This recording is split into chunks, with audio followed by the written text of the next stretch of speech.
Howdy folks, Nathan Adlin here with another episode of Ask Nathan. Thank you so much for joining us. You're watching TFL Now, and you might be wondering what this is.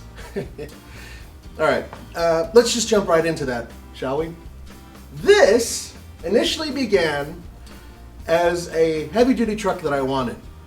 Now, for those of you who don't know, and I don't like to let on too much about my personal life, but yes, I'm married, got a spouse, and I had a Toyota Tacoma, and I loved it dearly.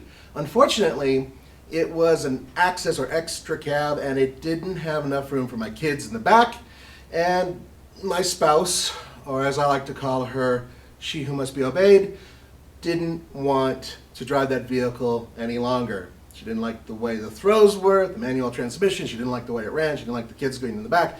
I can go on and on and on. Okay, so I figured, all right, well, or we'll get rid of it, of course, but maybe I can finally get the heavy-duty truck I wanted. So that was the first conversation.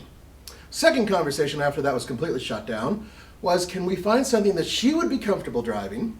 And I figured, how about the Avalanche, the Chevrolet Avalanche? It's part SUV. It really drives nice. I've driven a few of them. And one of the things she wanted was more room for the kids and other kids. You can get one with a bench seat in the front and the back, hence holding 6 people. That was the other idea. In fact, that idea went on to TFL Truck, and you guys responded beautifully. That was shut down. We went smaller. Suddenly it became a Dodge Dakota. Why not? I always liked the second generation, the roundy one. And yes, you could still find one that has a bench seat in the front and whatnot. And so this is what I wound up with. Remember, this began as a heavy-duty truck. It's not exactly a heavy-duty truck anymore. However, I will say this, actually drives nice. It's a Mitsubishi Outlander GT V6 engine. Pretty good. 6-speed automatic transmission. Pretty good. Third row seat. More kids can sit in the car. Yeah. Ask Nathan this week will be delivered by somebody who's a little bit on the blue side. Still, I'm actually pretty happy with the results and the deal I got and all that other stuff. So, there you go. For those of you who are curious, this is what happened to the heavy-duty truck I wanted. Although, I have been promised in 5 years, I can try again. Let's hope I last that long. All right, let's get started on these questions, shall we? I'm just feeling sparkly today. All right, here we go. Now, by the way, guys, some of you are asking the same question over and over and over again and prodding me saying, you never asked my question, right, Mr. Sanchez? And you know what? We try. The problem is that once you've asked your question, there are 5 or 6 other videos where they've been other questions, and we try to check them as much as we can, and we try to answer them. So, here we go. Here's a pretty good one, and I like this one. It's from James Beeman, and it's a really recent question, but I put it to the head of the list because he's asking, do we have emergency packs in each of our cars? Especially because we live in winter conditions. This is the snow belt, well, sort of. And yes, the answer is just yes, absolutely. I don't know about cameraman Ian, if he has one in his car, but he will soon. I highly recommend, guys, even if you go to Costco and pick up one of those little bags that has jumper cables and first aid and whatnot, it's always a good idea to have. But if you live in snow country, you must have it. It's just a smart thing to do. It doesn't take up much space. Have your basics in there, have jumper cables, have an emergency blanket in there, possibly even some rations if you think you're going to go on the side of the road for any long period of time, which has happened up here. And guys, please just put it in your car. Even if it doesn't look cool, put some stickers on it from concerts you've been to or whatever and make it look cool. Whatever, just keep it in your car, okay, please? Okay, great question, thank you so much. I have a friend who's looking at buying his first car within the next year. He's looking for something moderately new, 4-door, with enough rear seat space for taller passengers. Good on gas, fun to drive, reliable, and not too big.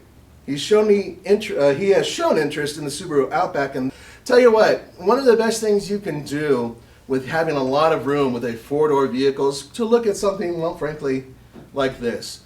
Crossovers are becoming very popular. Less expensive Honda CR-Vs, first and second generation. they're very inexpensive, they run pretty good, they're very comfortable, and they have big doors. Oh, hi Nathan. I'm going to be buying a truck in the next year. I am 21, a pilot. I live in Texas. I go to the beach quite often, love to hunt, fish, and be outdoors. You're awesome, dude. And you're a pilot? Woo. I want a very capable truck. I also will be keeping this truck for as long as it lasts, so I'm not afraid to spend some money. And this is from Carson Street. Dude, that's an awesome name. And you're really cool. And I'm going to tell you right now, for somebody like you who is seriously going out and doing stuff, consider the Toyota Tacoma with the TRD off-road package, or maybe if you want to, well, you said money's not an object, so let's move up a little bit. Dude, Ram Power Wagon. I mean, go for it. Be big and bad. It is big and bad. You cannot go wrong with something with a solid front axle, with a disconnecting front sway bar. Already has a winch right there. I mean, it's an action, hero. But they also have a less expensive outdoorsman that you can get as a 1500 with a diesel engine. Good torque, fairly lightweight compared to the Power Wagon. Very, very fun to take off into the wild. I've actually done it. So, yeah, I know I'm pitching for Ram. Crazy, right? But honestly speaking, pretty good trucks. And also, you could also wait for the next Ford Raptor to come out. That'd be interesting. Or the rumored Chevy Colorado ZR2. That's right. It's coming. We know it's coming. We've seen it. If you watch some of our behind the scenes videos when we go up into the hills and we chase prototypes, we actually saw one being tested even though it was undercover.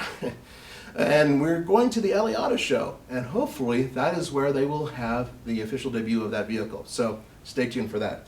Sorry, getting really dramatic about it, but that makes me a little warm under the... Oh, there we go, another one from Adrian Sanchez. Now, why don't you guys take SUVs with CVTs up the Ike Gauntlet? For example, the Nissan Pathfinder. They could tow up to 5,000 pounds.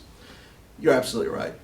We should do that, and we're hopefully going to be doing that very soon. Here's the problem.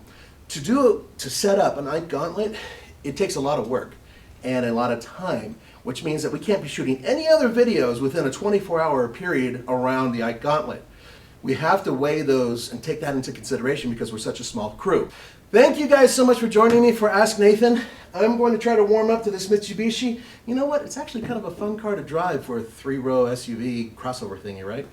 And I'm going to put a tow hitch on it, by the way, although 5,000 pounds ain't going to happen. Thanks again for joining me. Don't forget to go to tflcar.com for news, views, and real-world reviews. And hey, auto show season begins really soon, so stay tuned for that. I'll see you next time.